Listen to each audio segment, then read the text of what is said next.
Bienvenue dans cette nouvelle vidéo où on va voir pourquoi tu ne dois pas rester maigre. Ce que je te partage là maintenant, ce sont mes convictions d'après ce que j'ai pu expérimenter, d'après ce que j'ai pu lire, d'après ce que j'ai pu observer. Regarde ce que tu en penses, fais tes expérimentations et tire-en tes conclusions. Avant de démarrer ce sujet, je rappelle, et ça je le rappellerai dans toutes mes vidéos, que les deux seules actions qu'on cherche à faire quand on veut remonter sa santé, c'est 1. Ajouter plus de nutriments dans le corps et 2. Baisser la toxémie. Ce sont les deux seules causes de toutes les problématiques qui peuvent se produire dans le corps. Alors pourquoi tu ne dois pas rester maigre? C'est parti. Alors déjà, qu'est-ce que c'est être maigre? Je fais évidemment la différence entre une personne maigre mais qui a de la vitalité. Il peut y avoir plein de raisons qui fait que on arrive à 18 ans, 20 ans, on est maigre, mais on a un bon métabolisme, une bonne énergie, une bonne vitalité, on dort bien, et il n'y a pas de problème. On va prendre du poids facilement en faisant du sport, en mangeant, on va se développer, il n'y a aucun souci. Je ne m'adresse pas forcément à ce type de personnes-là, même si elles pourront utiliser ce que je propose ici. Je m'adresse en priorité à ce que j'appelle les maigres dévitalisés. Donc là, il s'agit d'une personne généralement qui a plus de 25 ans, plutôt entre 25 et 40 ans, qui est maigre depuis longtemps. Ce genre de personne va dire c'est ma génétique, je peux manger comme 4, j'arrive pas à prendre du poids. Ce sont des personnes généralement qui ont des problèmes métaboliques, qui sont fatiguées, qui ont des troubles du sommeil, qui peuvent avoir des problèmes de libido. Chez les femmes, ça va être des personnes qui vont avoir des cycles menstruels qui ne sont pas réguliers avec de l'aménorrhée, etc. Donc je m'adresse plutôt à ce type de personnes-là, le maigre dévitalisé, qui cherche à prendre du poids depuis longtemps et qui n'y arrive pas. Ou alors, et c'est la raison de cette vidéo, qui n'a pas conscience qu'une grande partie de ses problèmes commencerait à s'améliorer s'il prenait du poids. Donc je m'adresse vraiment à ce type de personnes-là en priorité. Une autre chose aussi, c'est qu'on va parler de tempérament naturopathique. Alors, généralement les maigres, c'est qui en naturopathie? Eh bien, ce sont, comme on le voit sur ce schéma, des personnes qui appartiennent, voilà, c'est la typologie de Marchesso, qui appartiennent à la famille des rétractés. Ce sont les personnes de droite. Donc ce sont des personnes qui, en vieillissant, en dégénérant, vont perdre de la masse musculaire et de la masse grasse. Personnellement, je fais partie de la famille des rétractés. Si je ne mange pas suffisamment, si je ne fais pas attention à ce que je fais, je vais perdre du poids en dégénérant. Je vais avoir des problèmes de sommeil, je vais avoir des problèmes émotionnels, je vais avoir de l'anxiété, je vais avoir tout ce genre de problèmes. C'est important d'avoir ça en tête parce que cette catégorie-là des rétractés, si elle se laisse aller à sa pente naturelle, eh bien, elle va dégénérer, elle va perdre de plus en plus de poids. Donc si tu fais partie de cette famille des rétractés, ton but, c'est de remonter. Je dis ton but, hein, c'est en gros la théorie de Marchesso, Pierre-Valentin Marchesso, celui qui a ramené la naturopathie des États-Unis en France. Ton but, c'est de remonter cette pente et de te diriger vers le tempérament le plus équilibré d'un point de vue hormonal et nerveux, qui est le musculaire. Et donc pour remonter cette pente, il n'y a pas le choix, nous devons prendre du poids. Alors, les dilatés sont des personnes qui ont généralement le problème inverse. Quand ils se laissent aller, ça va être des bons vivants, ils vont manger, ils vont boire de l'alcool, ils vont pas faire trop de sport. Eux, en dégénérant, il va y avoir le problème inverse. Ils vont prendre du poids. D'accord? Ils vont avoir les joues, le visage qui va devenir rond comme ça, alors que les rétractés, ça se voit tout de suite. Ouais. Tu devrais facilement pouvoir savoir dans quelle famille tu te trouves. Ok? Donc, moi, dans cette vidéo, je m'adresse aux personnes de type rétracté et je leur dis, d'un point de vue naturopathique, pour améliorer ta vitalité, tu as tout intérêt à remonter cette pente de la rétractation et de te diriger vers le musculaire, qui est, on va dire, le morphotype le plus équilibré. Si ce sujet t'intéresse plus précisément, tu tapes sur YouTube Vitalité V Tempérament. J'ai fait 2 vidéos, il me semble, sur le sujet où tu vas avoir plus d'informations sur ce que sont les tempéraments en naturopathie. Ensuite, je vais te parler de mon expérience personnelle. Alors, pour moi, et je peux me tromper, hein, Mais pour moi, une personne maigre, et je te parle d'un maigre dévitalisé, hein, je ne te parle pas d'une personne maigre dans cette situation que je vais te présenter qui se porte bien. Pour moi, un maigre, c'est une personne qui fait, entre guillemets, 10 kilos de moins que sa taille. Exemple, si tu fais 1,80 m et que tu fais 70 kilos au moins, pour moi, en prenant du poids, tu vas améliorer ta santé. Je te donne un exemple. Là, tu as des photos de moi.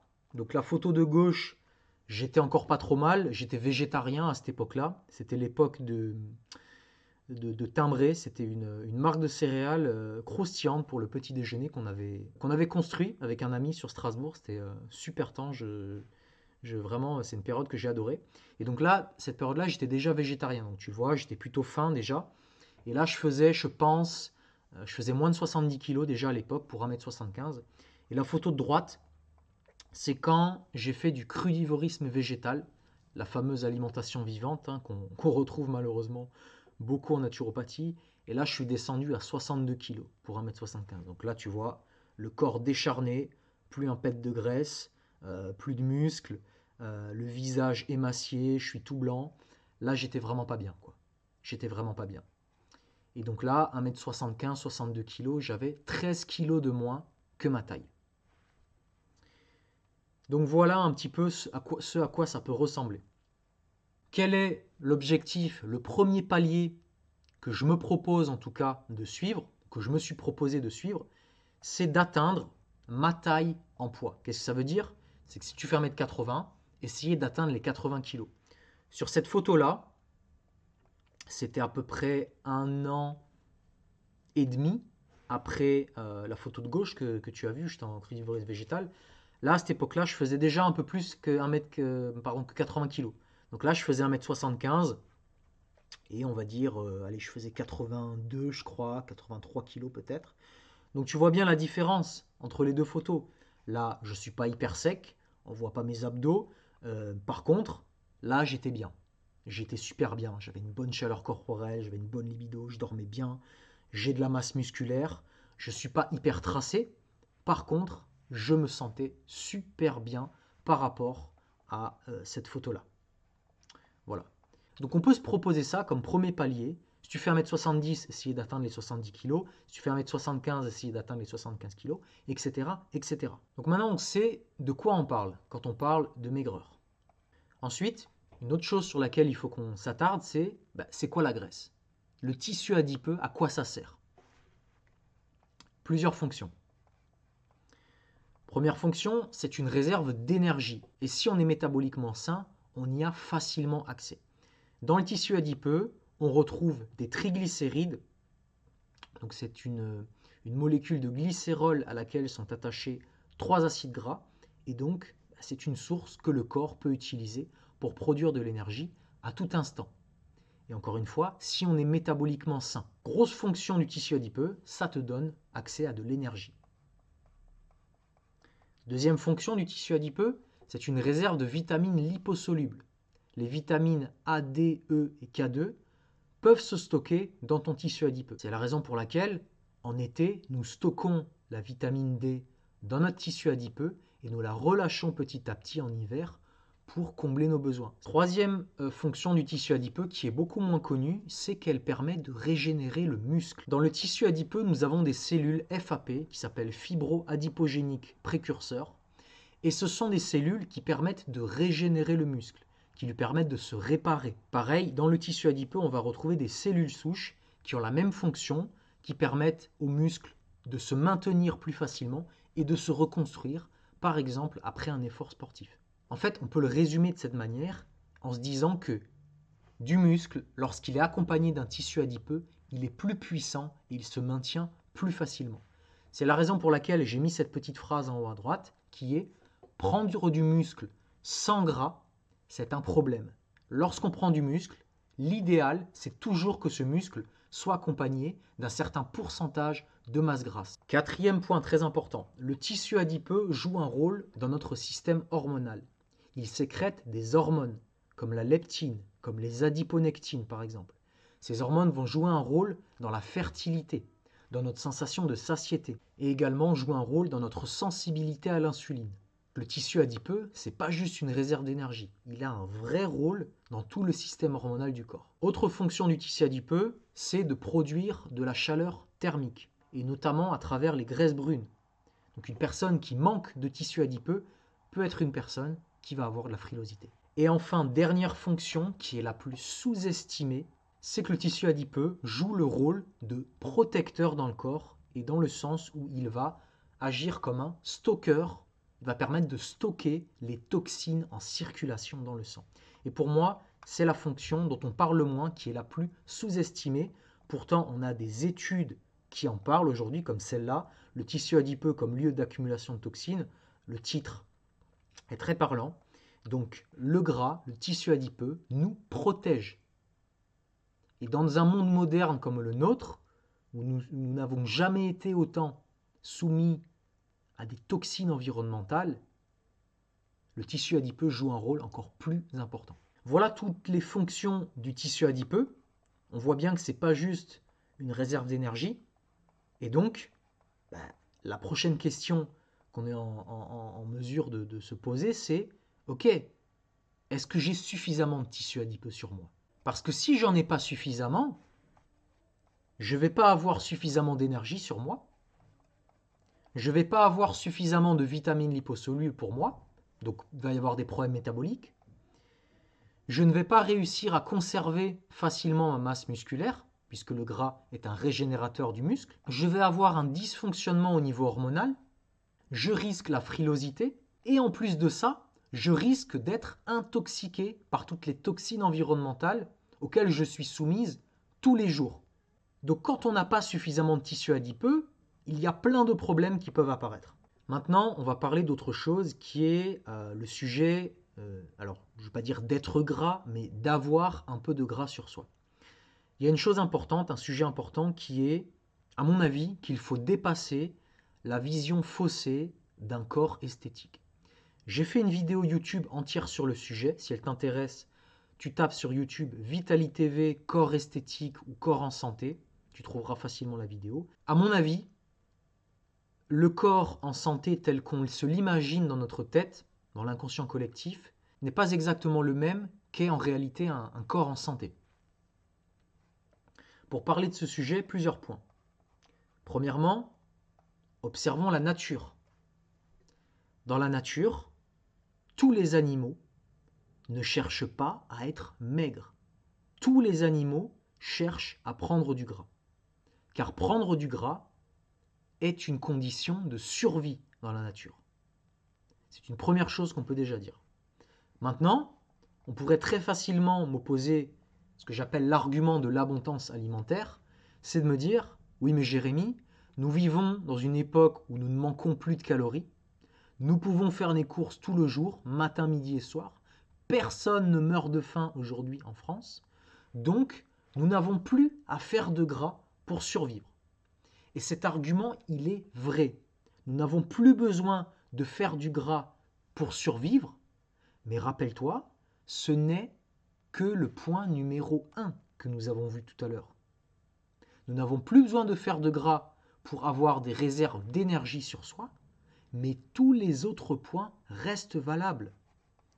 Et là, je vais venir au prochain point, qui est qu'aujourd'hui, nous faisons face à d'autres types de problèmes. Et les deux principaux problèmes, les deux racines de tous les problèmes, sont nous faisons face à une énorme carence nutritionnelle. Nous sommes carencés en micronutriments, nous sommes carencés en vitamines et minéraux, nous avons du mal à produire suffisamment d'énergie. Premier point. Deuxième point, nous sommes tous intoxiqués.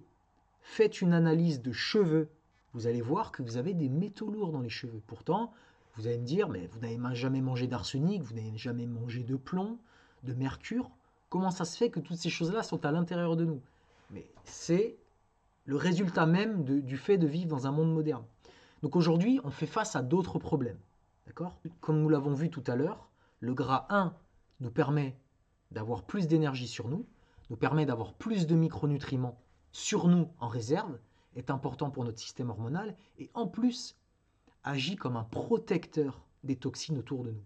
Donc le tissu adipeux nous est bénéfique dans notre monde actuel.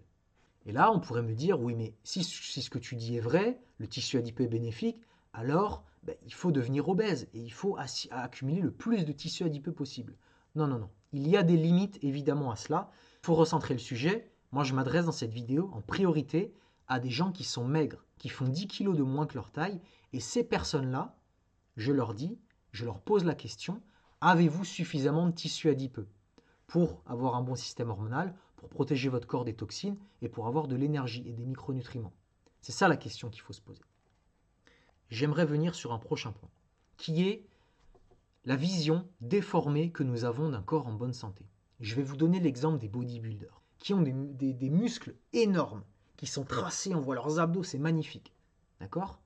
Eh bien, ces personnes-là sont en très mauvaise santé. Il suffit d'écouter quelques témoignages, vous demandez à n'importe quel bodybuilder en période de compétition, juste avant de monter sur la scène, comment il se sent, c'est une catastrophe. La libido est au ras des pâquerettes, ils sont fatigués, ils ont du brouillard mental, ils ne peuvent pas tenir debout. Pourtant, les muscles et être tracés, c'est censé être bon pour la santé. Vous voyez, en tirant cette affirmation jusqu'au bout, on arrive à une contradiction. Eh bien, pour le tissu adipeux, c'est exactement la même chose.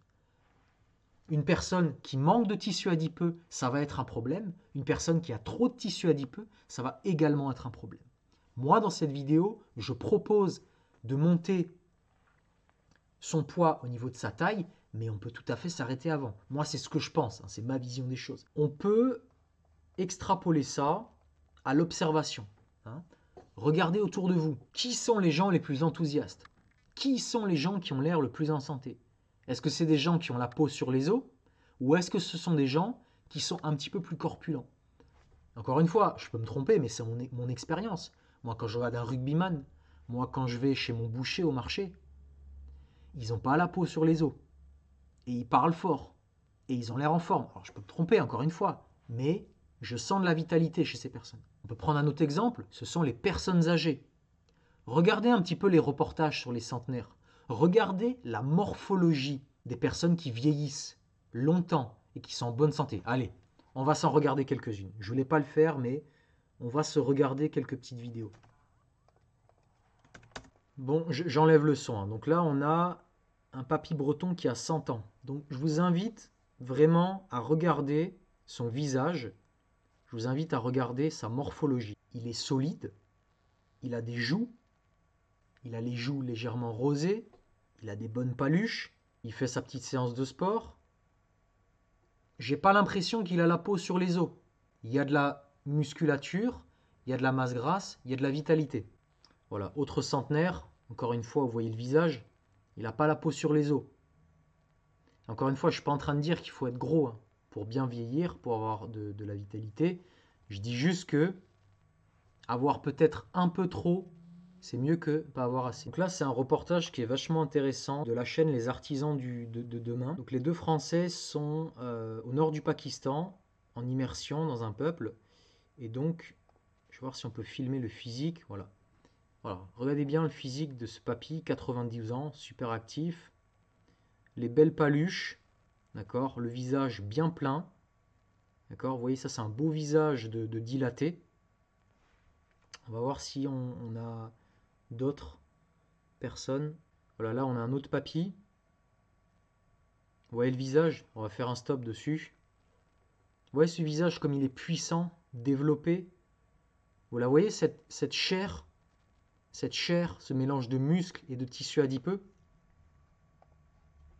Juste montrer quelques visages, c'est pas une preuve pour autant, mais ce que je voulais juste montrer, c'est que en vieillissant, généralement, moi l'impression que j'ai, c'est que les personnes qui vieillissent bien, c'est les personnes qui ont de la masse sur elles. Et avoir un petit tissu adipeux, comme on l'a vu tout à l'heure, ça permet de garder plus facilement de la masse musculaire. Au fur et à mesure qu'on vieillit, la problématique numéro 1, c'est la sarcopénie, c'est le manque de masse musculaire. Et donc être une personne qui a un peu de gras, ça peut permettre de plus facilement conserver sa masse musculaire. Dernier exemple que je voulais donner, c'est les combattants de MMA. D'accord ? Les combattants de MMA, ils combattent toujours dans des catégories inférieures à leur poids de forme. Okay ? Ils se sentent bien mieux à un poids supérieur avec plus de tissu adipeux qu'au poids auquel ils combattent. Donc qu'est-ce que ça veut dire? Est-ce que ça veut dire qu'il faut forcément être gras pour être en bonne santé? C'est pas ce que je suis en train de dire. Par contre, quand on est une personne maigre, qu'on est peut-être tracé, mais qu'on a plein de problèmes métaboliques à côté, il faut peut-être se poser la question, ai-je suffisamment de tissu adipeux ou pas? Une fois qu'on a dépassé cette vision faussée du corps esthétique, on se dit, ok, j'oublie, entre guillemets, les idéaux de beauté, et je me pose la question, qu'est-ce qui est idéal pour moi? Qu'est-ce qui est idéal pour que je me sente bien à l'intérieur de moi? Et là, je vais vous présenter les avantages à prendre du poids. Et quand je parle de prise de poids, je ne parle pas de muscles secs. Il y a encore des gens aujourd'hui qui me disent, Jérémy, comment je fais pour prendre 10 kilos de muscles secs? Ça n'existe pas. Ou alors il faut que tu prennes des stéroïdes, mais une prise de poids saine, c'est toujours du muscle qui est accompagné de tissu adipeux. Premier argument, plus de tissu adipeux sur toi, ce sera plus d'énergie à ta disposition. Plus d'énergie à ta disposition, potentiellement plus de production d'énergie. Donc tu auras plus d'énergie, tu te sentiras mieux le matin, tu seras moins fatigué. Deuxième point, c'est au niveau des facultés mentales et émotionnelles. Quand on est en manque de gras, on a des problèmes dans la tête. Il y a une phrase très connue de Débonnet qui disait le muscle est le contrepoids du nerf. Ce qui tourne dans ta tête, le petit hamster de pensée qui tourne, il ne peut pas descendre parce qu'il n'y a pas suffisamment de vitalité dans le corps qui peut accueillir cette énergie. Si on voit les choses d'un point de vue énergétique, naturopathique. Une personne qui a besoin de prendre du poids et qui arrive, généralement, elle va ressentir un bien-être psychologique. Elle va avoir plus de confiance en elle. Elle va être plus résistante au stress. Elle va avoir une meilleure concentration. Elle va être plus dans l'action dans sa vie. Et ça aussi, ça s'explique du fait qu'on a une meilleure protection contre les toxines. Plus il y a de toxines qui sont en circulation dans le sang, plus on va sécréter des hormones de stress, plus on va être anxieux, dépressif et on va avoir des problèmes psychologiques. Troisième point, prendre du poids, c'est avoir un physique plus harmonieux, un plus beau visage qui est plein, une plus belle silhouette. Quatrième point, en prenant du poids, on va avoir un meilleur sommeil. Et oui, comme on va avoir moins de toxicité qui circule dans le sang, moins d'hormones de stress, moins de travail pour le foie pendant la nuit qui va détoxifier, donc on va avoir un sommeil plus profond et surtout on va mieux récupérer. Et ce qui veut dire plus d'énergie le matin. Cinquième point, prendre du poids, c'est avoir une meilleure libido et plus de fertilité. Une personne maigre qui prend du poids, elle va avoir plus de désir, elle va avoir une meilleure régularité pour ses cycles menstruels. Donc là, je parle par exemple pour les femmes. Pour les hommes, il va y avoir une meilleure fonction érectile. On va avoir systématiquement des érections matinales et ça va être plus agréable et plus épanouissant lors des rapports également.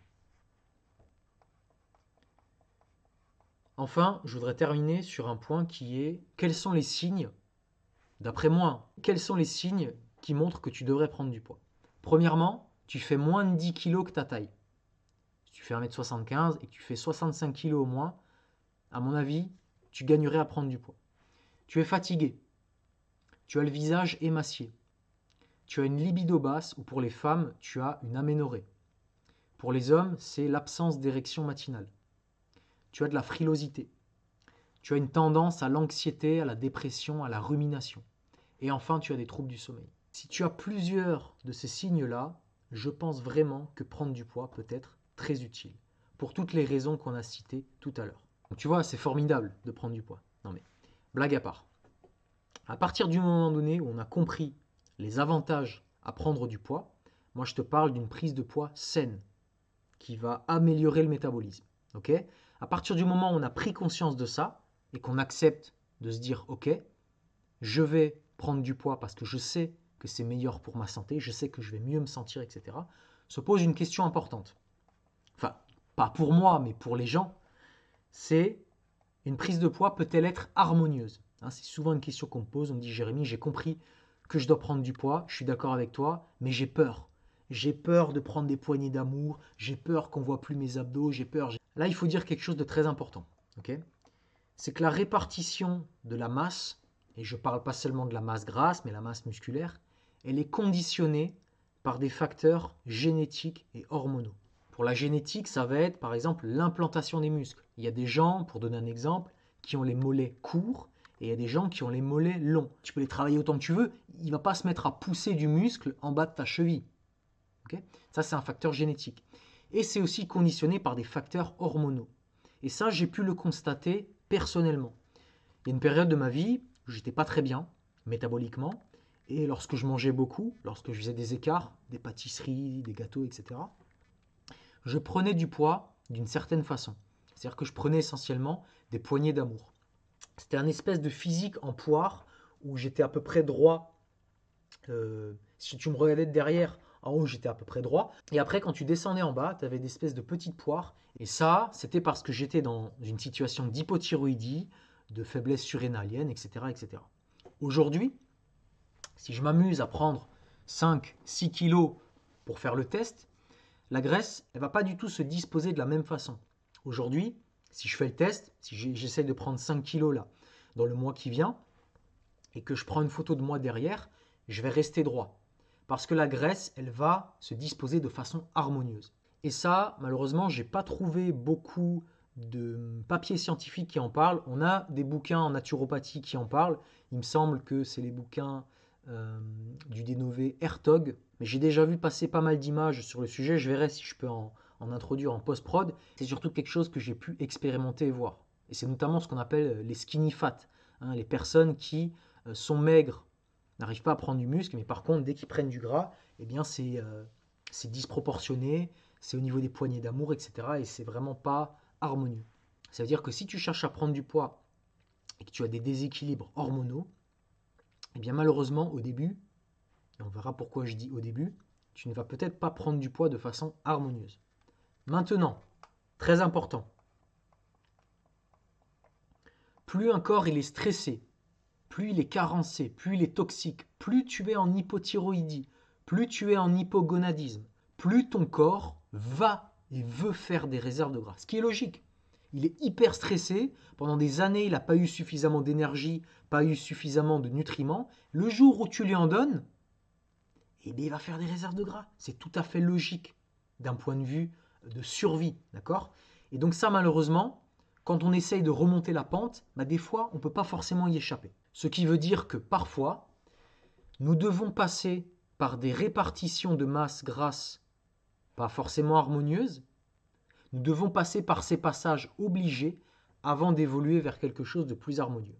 Et ça, c'est le point le plus difficile à faire comprendre.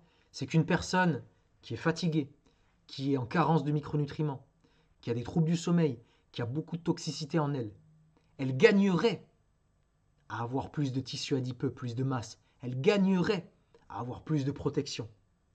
Mais comme cette personne, elle va se regarder dans le miroir et va se dire « Ah non, je préfère être super maigre », eh bien, elle ne va pas pouvoir évoluer aussi rapidement que si elle acceptait de passer peut-être par une phase où elle se trouve esthétiquement un petit peu moins harmonieuse. Et encore une fois, je ne parle pas d'aller vers le surpoids, je ne parle pas d'aller vers l'obésité, je parle simplement de reprendre du poids et d'accepter qu'à certains moments, eh bien, ça ne va pas forcément se répartir de la façon la plus sexe symbolique qui soit. Et donc, je voudrais en venir à mon dernier point, parce que ça, pour moi, c'est la chose la plus importante à comprendre. Si aujourd'hui tu es maigre et que tu as des problèmes métaboliques, de fatigue, de libido, psychologique, d'anxiété, de dépression, etc., etc., j'aimerais juste que tu comprennes une chose. Dans notre monde moderne, le gras est un tissu à la fois protecteur et pourvoyeur d'énergie.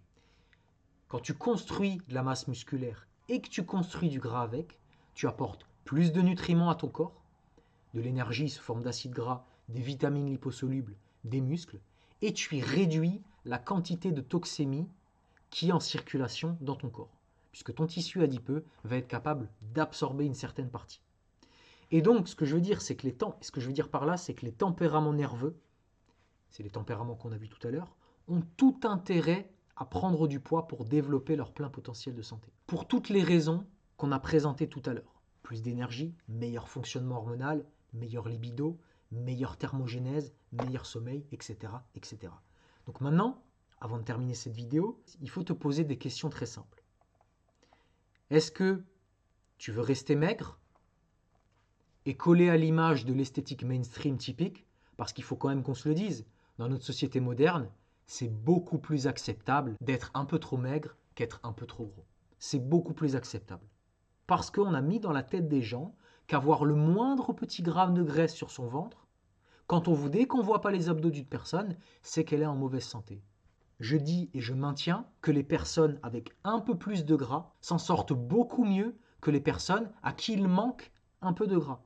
Et sur ce point-là, je rejoins Agenus van der Planis de la Primal Diet, je rejoins Garrett Smith, je rejoins la vision naturopathique qui dit que les tempéraments dilatés, les tempéraments sanguins et lympphatiques ont généralement beaucoup plus de réserves en énergie vitale que les tempéraments nerveux.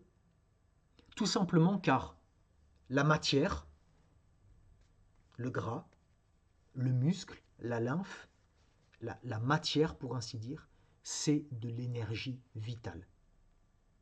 Et encore une fois, il ne s'agit pas de s'expandre comme un bodybuilder ou un colosse, il s'agit juste de comprendre que un peu plus, c'est mieux que légèrement pas assez. Donc soit tu décides de rester collé à cette image mainstream de l'esthétique que être un petit peu trop maigre, c'est mieux, et tu vas rester, à mon avis, c'est mon avis, dans une fragilité, soit tu acceptes de prendre du poids, et parfois, même pas tout le temps, hein, mais parfois, il va falloir accepter que ton corps il change un petit peu par moment, pour plus tard avoir une amélioration de ta vitalité. Moi, je te dis clairement les choses comme je les pense.